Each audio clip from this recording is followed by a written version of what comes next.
Some financial stories end neatly. The fraudster is caught, the money's recovered, the court case concludes, and everybody gets an answer. But not every story works that way. Sometimes the money disappears. Sometimes the person disappears. And sometimes decades pass while questions remain. Today we're exploring 4 financial mysteries that continue to fascinate investigators, investors, and ordinary people alike. From a missing financial advisor, to a skyjacker who vanished into the night, to a crypto founder who may have taken millions of dollars worth of passwords to his grave. And finally, a mystery that might involve some of you listening right now. Welcome to Plan to Prosper, where we exist to honor God by helping faithful servants steward their finances wisely and build wealth that endures for generations.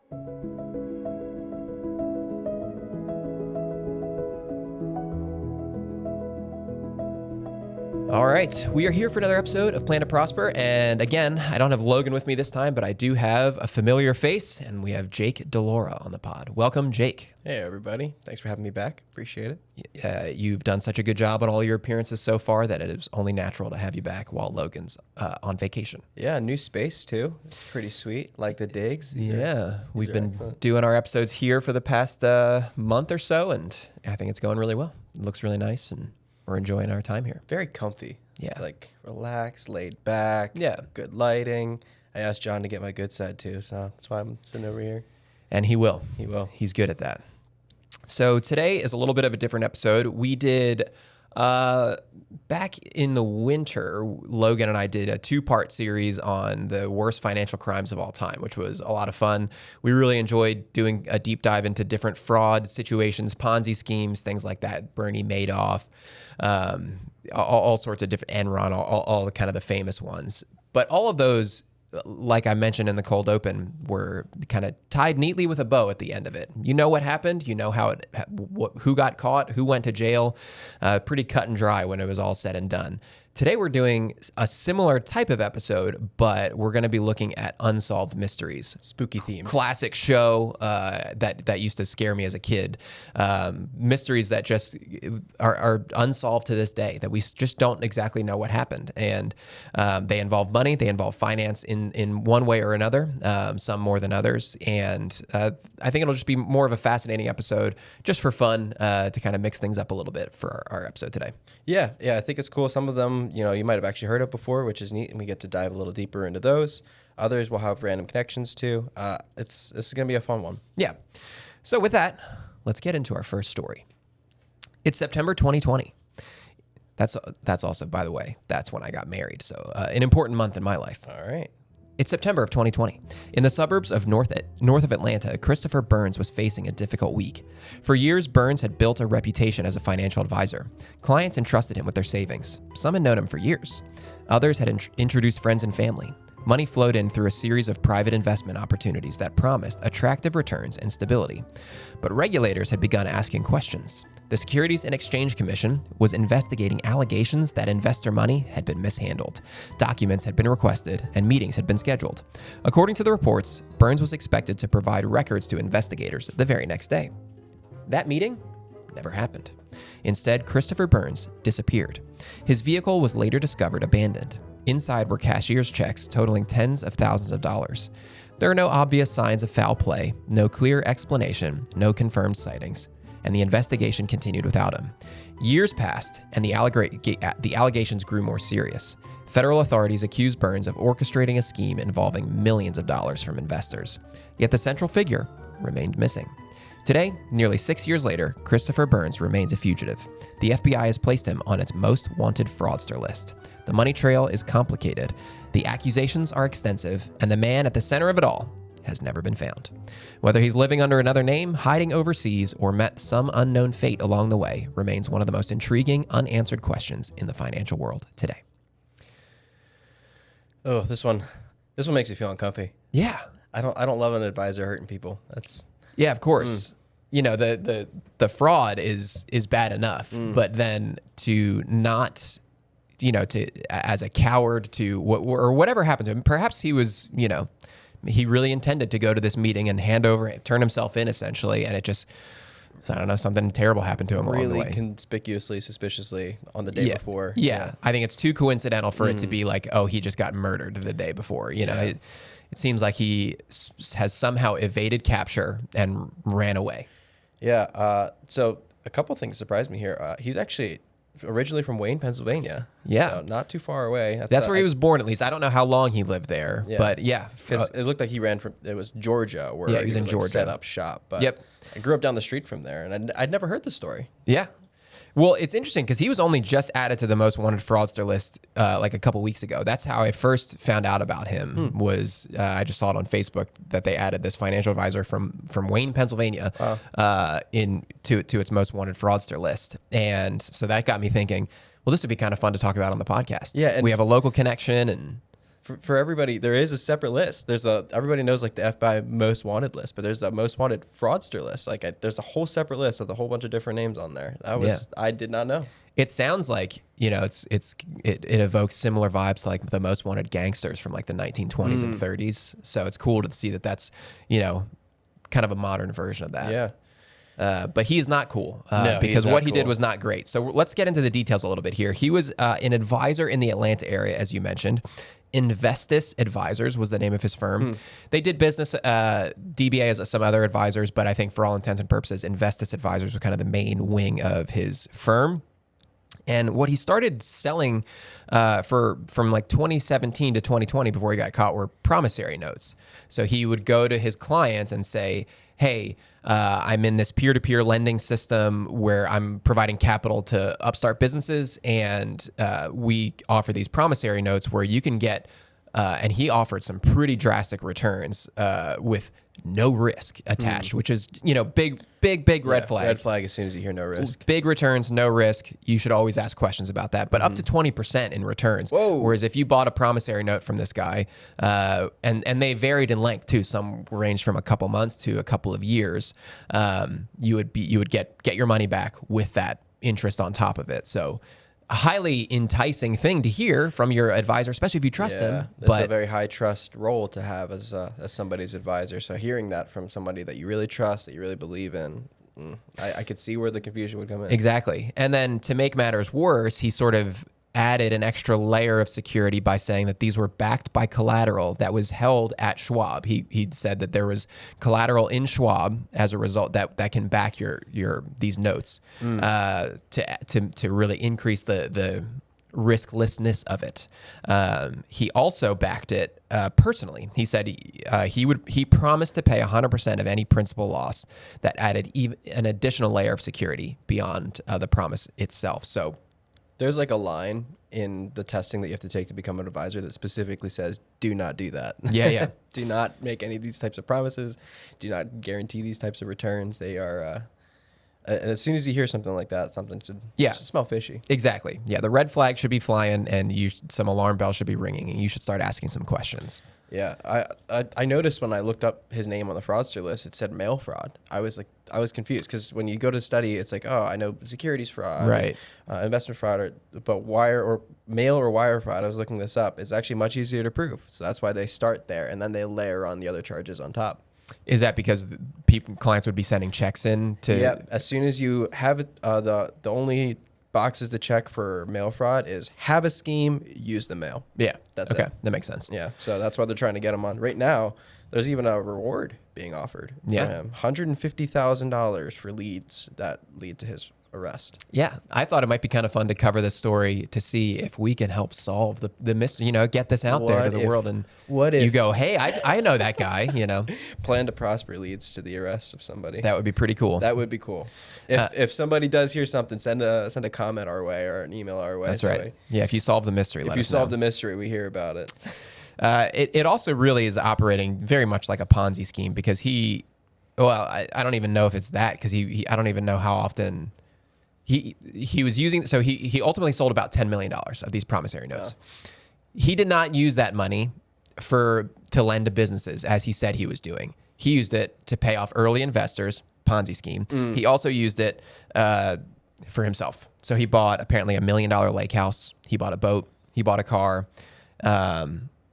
And then he also, one of the big things, he bought a significant amount of airtime on his local radio station. So he had like his own radio show to further present himself as this like really trusted advisor in the area. So I think that was a big piece of how he was able to perpetrate the scheme for as long as he did, because I hear this guy on the radio all the time. Instant trust, right? Like, you wouldn't be on the radio if you were a fraudster. But familiarity breeds trust. Yeah, it's true. And shameless plug too. If you don't know what a Ponzi scheme is, Dalton and Logan, I think it was, did an excellent episode where they walked through a bunch of financial crimes and went through some of these types of things.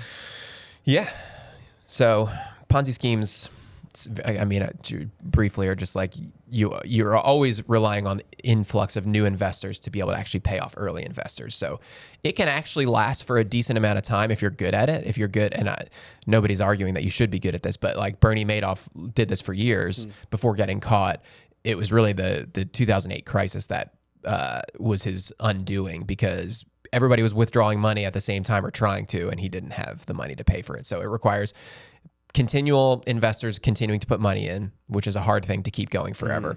And it relies on no runs on the bank, or no runs on your investments being withdrawn, because you won't have the liquidity to pay that off. Like robbing Peter to pay Paul. Yeah, exactly.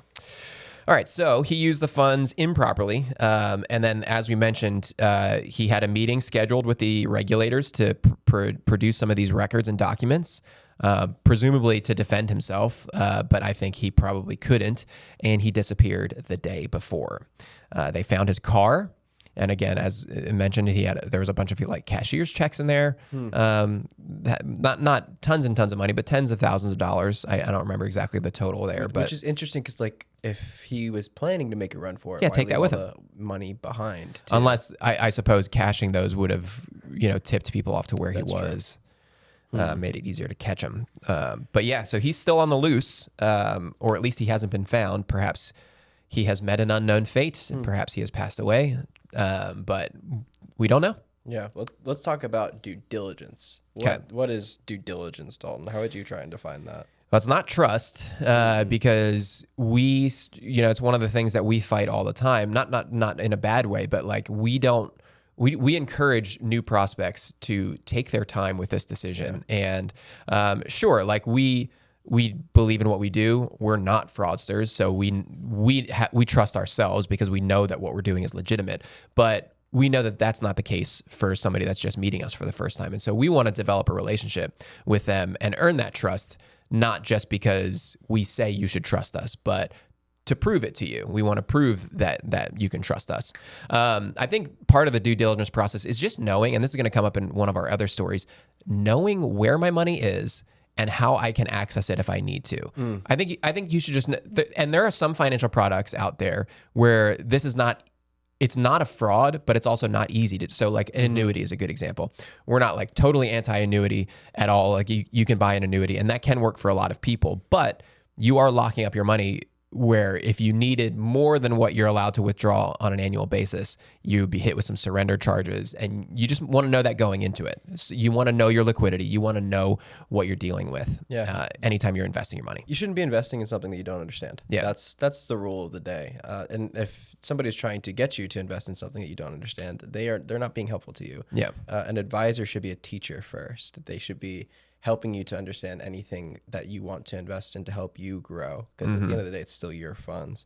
But it's really important, because people can, accept money from you, and there could be a lot of risks that you don't see, that you don't know. So ensuring whoever you work with or give money to, one way to protect yourself is making sure they're registered with your state or with the SEC. As advisors, we have to go through a lot of training and a lot of regulation to protect people that give us their money. So one easy way to check is just to ask, like, are you registered? But there's also broker check. So brokercheck.finra.org. Definitely use that, because there will be disclosures on there if an advisor has had any sort of disciplinary activity on his record. You can look that up. It's all public knowledge. So that's good to know. And just because an advisor does have any sort of disclosure on, that doesn't mean he's a bad advisor. Nope. Because people can make a complaint about anything. So look into what it was, and make that decision for yourself. But look it up. I think it's worth seeing. Due diligence on what you invest in. Due diligence on who you invest with. Yep. Yeah, just knowing where your money's going at all times and asking good questions too. Yeah, and I think just because somebody's a friend doesn't mean that they're necessarily trustworthy or know what they're talking about. We did a whole episode on There was a story that I saw on Reddit of a guy who didn't invest in his 401k because his dad was like, the market's about to tank, so wait until it tanks and then start.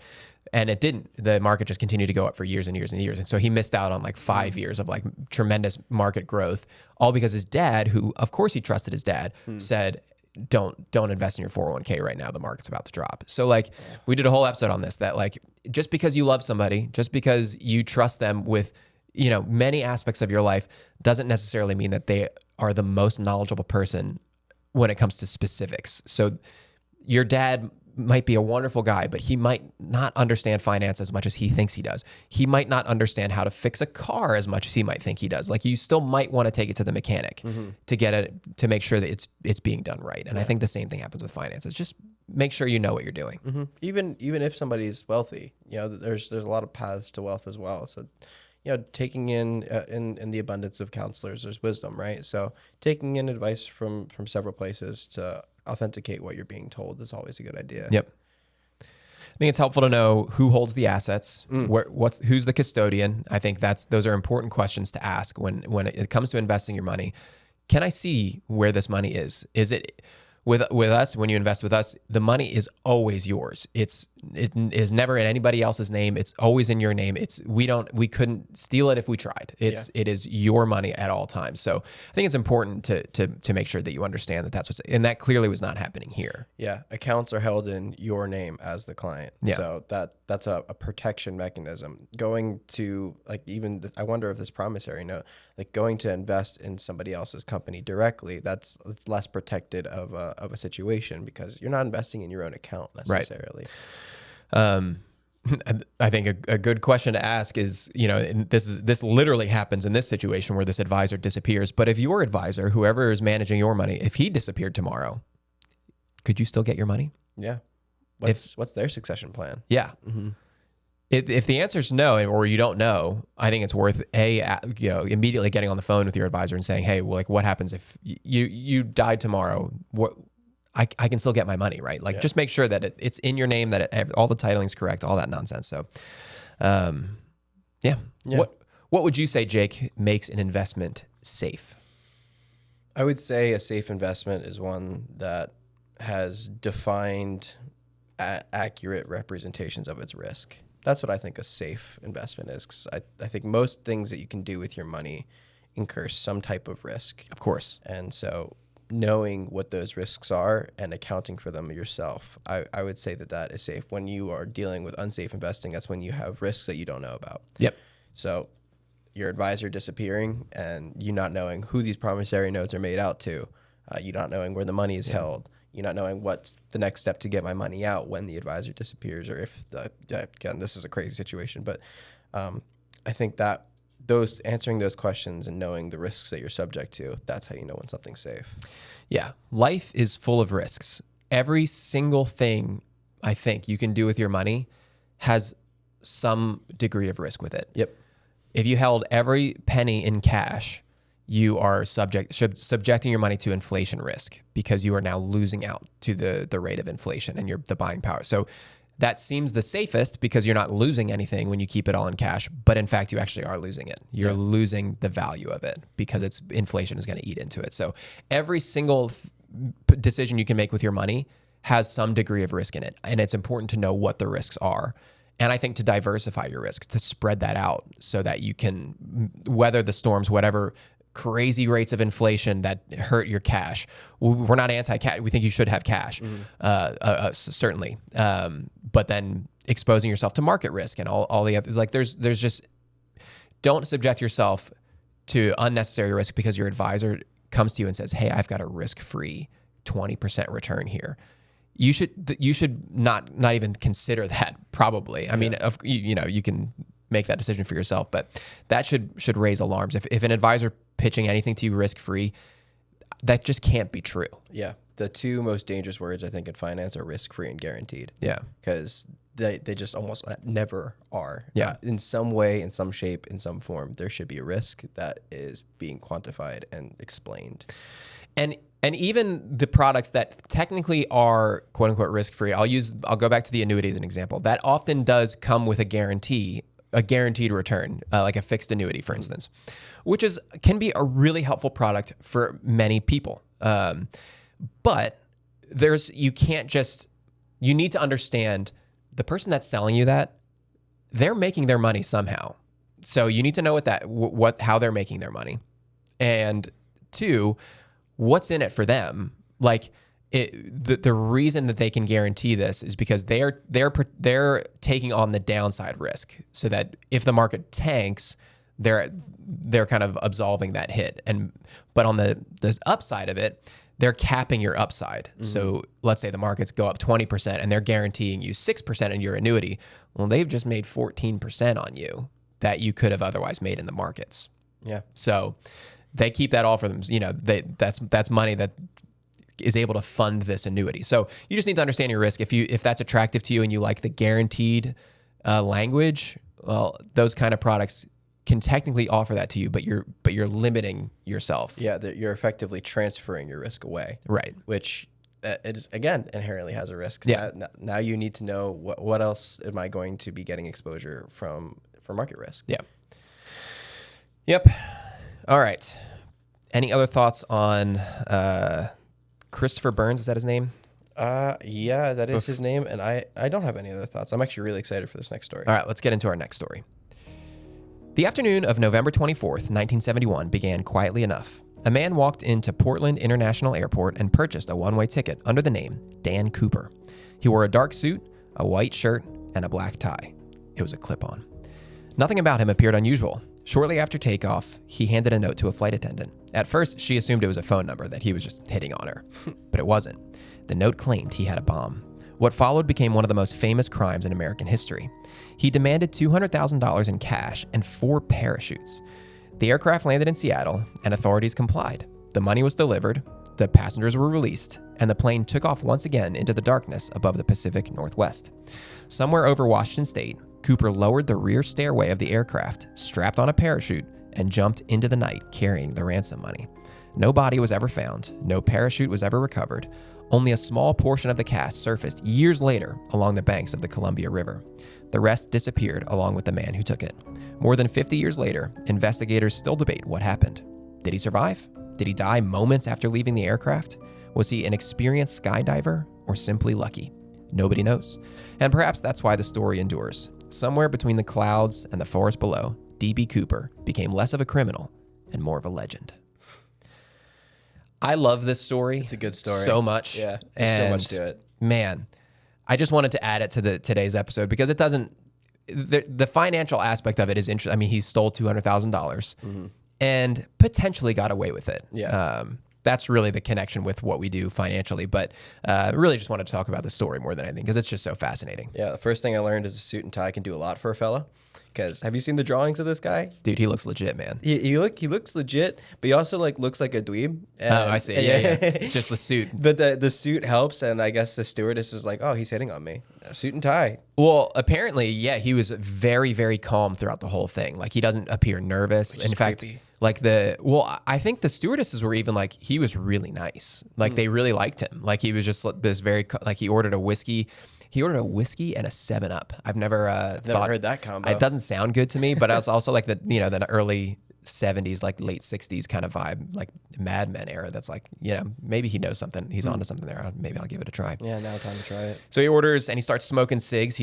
I think he smoked like an entire pack of cigarettes, but just super calm throughout the whole ordeal. He had a briefcase with him and he actually opened up the briefcase and it was like cartoon style. Like there was like 4 red cylinders with a bunch of wires and a battery. It's widely debated whether that was a legitimate bomb or not, or if it was just like cartoon rigging of his briefcase. But yeah, I read online it was people mostly think it was a decoy. Yeah. Probably. So this is the only unsolved skyjacking in U.S. history. That's nuts. One of the things that's interesting about it is that he knew a lot about aviation to pull this off. He knew this airplane really well. He specifically chose that flight for the aircraft it was being flown on because it had this staircase in the back that was able to be deployed mid-flight. So he knew that he'd be able to actually jump out of this plane. And he knew what to do. Like, I just imagine being on, you book a Southwest flight, trying to figure out how to get out of that plane. You wouldn't be able to do it. I mean, we know the exit doors, like that would probably be the only thing that I could even think of to try to pull this off, but you would be killed immediately if you tried that. So he knew this had this like lower staircraft in the back of the that plane, and he knew how to operate it, and he knew how to get out. He was very knowledgeable. Yeah. But we don't know if he knew how to use a parachute. True. We don't know. We don't know that. But that's still, I would think they're not like terribly difficult. Like we understand that you pull a cord and it comes out. And apparently they were like military grade parachutes, so that they weren't actually able to be steered at all. Like it was just, they were designed to like definitely deploy as soon as you pulled that rip cord, and they were really simple, but good. Like they were good parachutes, but they were not like skydiving parachutes where you could steer them. Okay, so the FBI basically like traded this money in these parachutes for all the people that were on board. Yeah. So everybody would get out safely. Yes. That's my understanding of it. Okay. Yeah. And it is amazing to think about, like, he lands the plane, has them land the plane to get all the passengers off and to get this ransom's demands, and they take back off. He kept the two pilots, one of the stewardesses, and I think an airplane mechanic with him back up into the sky when he jumped. But everybody made it out safe. Everybody survives. Everybody survives. Okay. Even potentially him. Yeah. We don't know. We don't know. All we know is of the $200,000 stolen, only $5,800 was ever recovered. Discovered by an 8-year-old boy who found a few packs of 20s buried in the sand. I know, near Vancouver, Washington, right where this would have happened. And it was confirmed that was money from that ransom, from the DB Cooper ransom, because they were marked bills or whatever. They knew what it was. This is interesting too, because this little area of like Vancouver, Washington, it's like the Columbia River, which is basically like the border of Washington State and Oregon. So he wherever this money ends up pops out right on the border between Oregon and Washington State, which just seems so interesting, like right on the line. Yeah. Is it really a crime if you commit it between two states? I don't know. Unsolved crimes. The case was officially suspended in 2016, unsolved, but it still obviously captivates audiences. There's documentaries about it. There's a lot of podcasts about it, YouTube channels that talk about it. It's just so fascinating that this guy was able to pull this off, seemingly. I mean, it's very possible that he died when he jumped out of that plane. Yeah. But the fact that we don't know, no body was ever found, it's like maybe he got away with it. Yeah, I wonder if they ever like scubaed that river too, to like really search through the bottom. They did a really, really extensive search of that whole area for years and never found anything.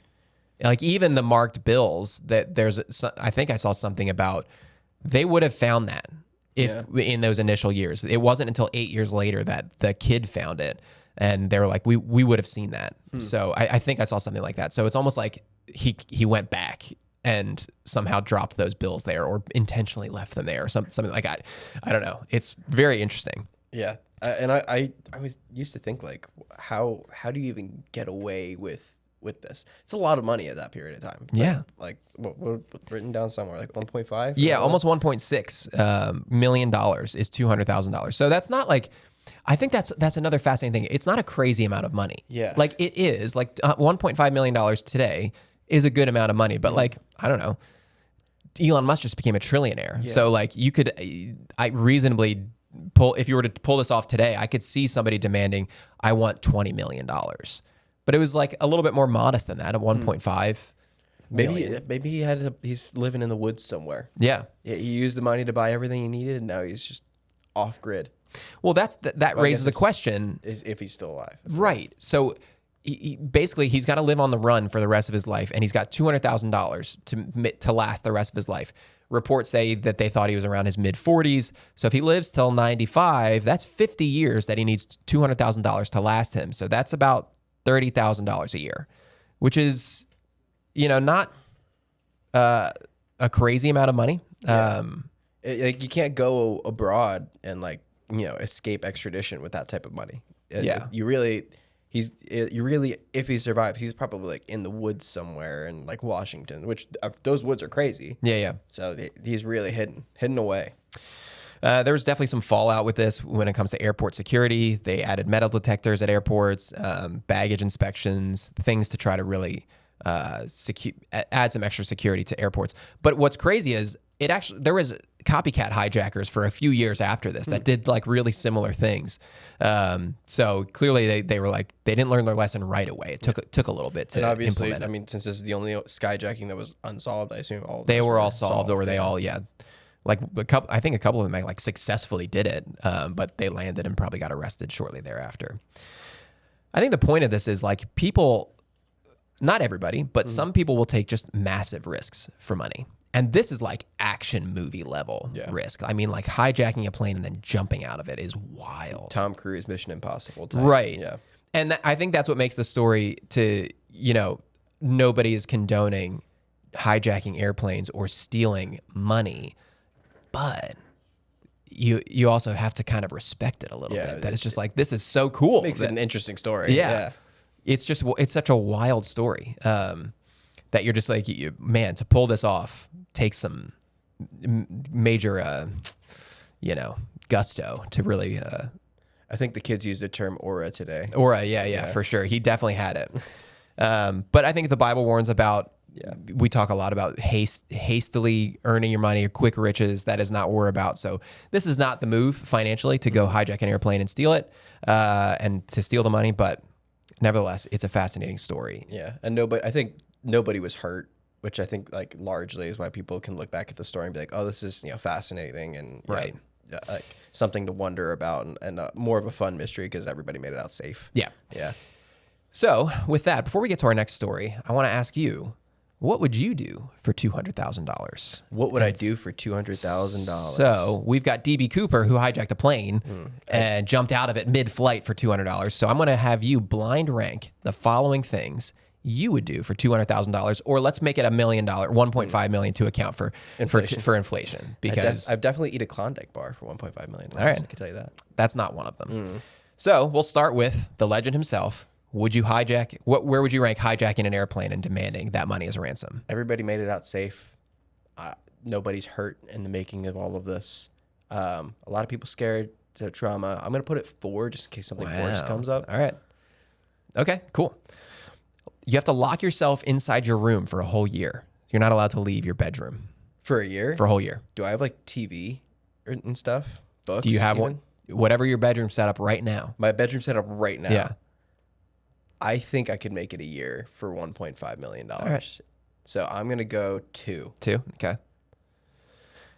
You can only drink water for the rest of your life. So for the rest of my life. You can eat whatever you want, but you can, when it comes to drinking, no coffee, no Diet Cokes, just water. I love a Diet Coke. I know you do. I really love Diet Coke. I'm going to say that's pretty rough. But also it's not jumping out of a plane and potentially dying. I'm going to go 3. Okay. You have to get a lobotomy. A lobotomy. I don't know. What are the repercussions of I know it's like getting stabbed in the head, basically. But yeah, you basically turn into a vegetable. Yeah. Okay, I guess that's going to be 5 because somebody does get hurt me. Yeah, true. You have to move to Canada. Oh, 1. Let's go. All right. Yeah, you're into that? Winner. All right, there you go. Yeah, I mean, does 1.5 million go as far in Canada? Probably not, but I'll take it. All right, fair enough. Good job. All right, with that, let us move to our next story. All right. By 2018, cryptocurrency felt unstoppable. Bitcoin had exploded into public consciousness. Fortunes appeared overnight. New exchanges were emerging across the globe. One of the largest in Canada was a company called Quadriga CX. At the center of it all stood a young entrepreneur named Gerald Cotton. To customers, the exchange represented a gateway into the future of finance. Thousands entrusted the platform with their digital assets. Then, in December of 2018, Cotton traveled to India. While there, he reportedly became ill and died unexpectedly at the age of 30. The news stunned investors, but a far greater shock was still to come. As investigators and company officials attempted to access customer funds, they encountered a startling problem. The passwords were missing. According to the company, Gerald Cotton had been the only person with the access to the private keys controlling hundreds of millions of dollars in cryptocurrency. Without those keys, the funds could not be accessed. Investors panicked. Theories spread across the internet. Some believed that Cotton was truly dead. Others believed he staged the entire thing and escaped with the money. Questions multiplied, their wallets were examined, the transactions were scrutinized, yet years later, the full story remains clouded in uncertainty. What began as a tragedy quickly transformed into one of the strangest mysteries in modern financial history. This is an interesting one. Yeah, you're killing it on the story reading today, man. Oh, yeah? Yeah, that was a good one. Trying my best. Yeah. So let's talk about our friend Gerald Cotton. And I don't know if he is our friend. He seems like he might have done something bad here. Yeah, potentially. This one I'm Or like, at least unwise, at the very least. Of all the ones that we've read thus far, I'm like the least suspicious, I think, about this one. Definitely like dumb move, not having some redundancies on passwords and stuff like that. And like, yeah, there's still the question of, did he die and stuff like that. Right. But I mean, it's pretty wild. It's a lot of money. Yeah. This is the most money we've talked about thus far. Yeah, this was happening in Canada. And so I forget what the number was in Canadian dollars, but it's about 190 million in US dollars that basically just disappeared. That's nuts, man. It's a lot of money. That is a lot of money. Do we know how many people? That is a good question. I did found a bunch of numbers. Yeah, I can't remember. I think it was like around 15 to 20,000, but I found several different numbers of like the users of this company. So like about like roughly 12 to 15,000 a person. Like, yeah, right. That's it's a good amount of money. A good amount of money. And people trusted him with their cryptocurrency. He travels to India with his wife. He goes to a hospital and gets diagnosed with septic shock, perforation, peritonitis, and intestinal obstruction, and then he had a heart attack and died. Did this guy fall out of a plane? It's the weirdest thing. Oh my goodness. He was only 30 years old, so just a really suspicious, strange, and that it happened in India. Like, I don't know, like that. I don't know. Is there more difficult to find verification records of all that stuff when it's in a country like that? It's just suspicious. That's a lot of like, I know very little about medical stuff. I'm a finance guy through and through, but that sounds like pretty heavy type of stuff. Yeah, I'll be honest. I meant to look up what each of those things were. Like intestinal obstruction sounds, that one sounds self-evident obvious, enough. I don't know what peritonitis or perforation. I know what a perforation is. That's like I heard perforation. I was like, did he get hit by a car? Yeah, like some organs have, I don't know. So it's weird, but super suspicious. Customers were owed about $190 million US, which was held in a cold wallet that only Cotton had access to. So can you explain a little bit for people that don't understand crypto, what a cold wallet is, what the blockchain is? Yeah. So think of a cold wallet as something that you like unplug from the internet and the like world. The way the blockchain works is there's transactions that occur and all of them get included into these like little pieces of data. So your money, your transactions, the way that you go and buy and accumulate all of the cryptocurrency, whatever type of chain it is, those get written into code, and that code is the blockchain. So it's like the money is the record of keeping for which that you have your money. So like we use credit cards, so like Visa or MasterCard, they keep the records of each transaction that we have, or your bank keeps the records. In crypto, it's the actual crypto that keeps the record. That's why it's called decentralized. So for a cold wallet, basically what happens is they buy the assets, they put it into a storage, like a memory storage facility, like or usually just like a hard drive, and they just basically unplug it from the internet. And the only way you can get back in is with the passwords. Mm-hmm. So it's interesting because the blockchain is widely renowned for being like very like secure, verifiable, all these things. And yet, when you store your crypto this way, again, it's very secure. Only you can access it. Yeah. But the problem here is that this was the founder of the company that was holding assets for a lot of people. Mm-hmm. And so only he could access the funds for everybody. And that's a big problem. Yeah, almost too secure at that point. That you need levels of redundancy to make sure that all of the assets are well, diversified, almost like diversified of security in that case, not actually like an allocation. Yeah. I saw somewhere that said the blockchain experts tried to find it and they claimed that there was no evidence of Quadriga's cold wallets on the blockchain. But then I saw somewhere else that they found like 4 of them, but that there was no money in them. So it's a little interesting. Like, what did he do with this money? Where was this money? And it's possible that it was still just in this cold wallet that only he knew, and it's lost forever. Or he's still alive and he's living large off of that money. 190 million. Yeah. That's a crazy one. I did not know that they tried to verify it. Usually, like because the blockchain, the way that it works, usually wallets are verifiable, but you have to know the exact address, and those addresses are confusing. Yeah. I think this ties back into the first story. Know where your money is when it comes to like lessons to learn here, and know how to access it. One of the red flags that should have really tipped off some investors early on was that they use this really unusual teller window system for customers to withdraw their money. So rather than just bank wires where I need to withdraw my money, it hits your account, they were told to come to some nondescript building in Quebec to pick up the cash. And customers often were reporting that oftentimes they would show up and there would be nobody there and there was no cash to be withdrawn. So it right there should have given you pause that like, where is my money? Why? What is this? Flags there. Yeah. If you have to go to the back alley of some sketchy place to try and get your money and they only hand it to you in cash, and sometimes they're not even there, that sounds like it might be a fraud. That's Canada for you, though. So yeah, this is just an interesting story. The concentration of authority. Your money should not be accessible by only one person at the top of an organization. That is, and I'm sure the people didn't know that was happening. Yeah. Which is another problem. But still, I think it's just worth asking as many questions as possible before you start putting your money somewhere, because you just don't want to end up in a situation like this where you've lost potentially millions of dollars, depending on how much you had with this cryptocurrency or this crypto exchange.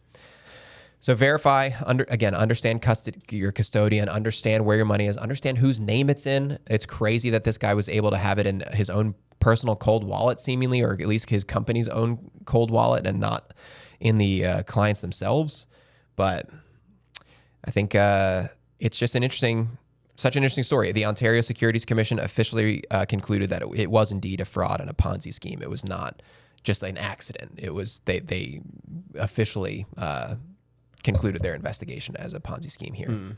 Yeah, it's tough because that was like the Wild West of crypto still. I mean, you guys on your financial crimes episode talked about FTX too. Like there was a lot of people hurt in the starting of like the crypto, I'll call it regime, I guess. Yeah. But now it's far more regulated now. There's a lot more protections in place, but there's still, you just always verify.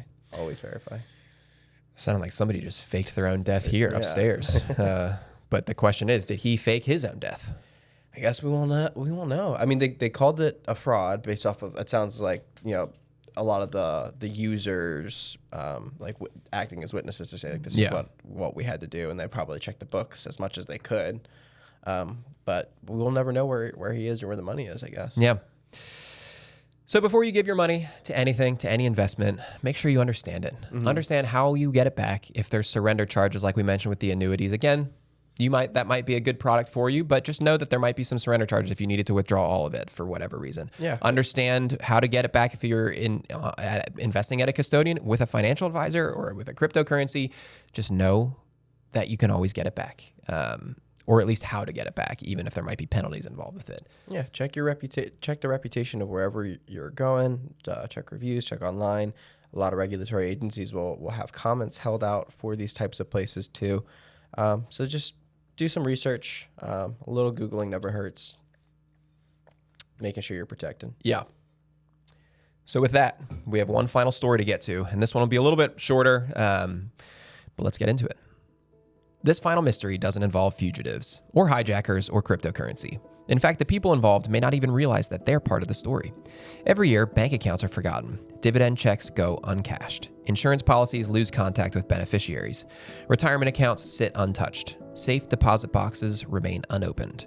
At some point, financial institutions lose contact with the owners. The assets are transferred to state governments for safekeeping, and there they remain, waiting.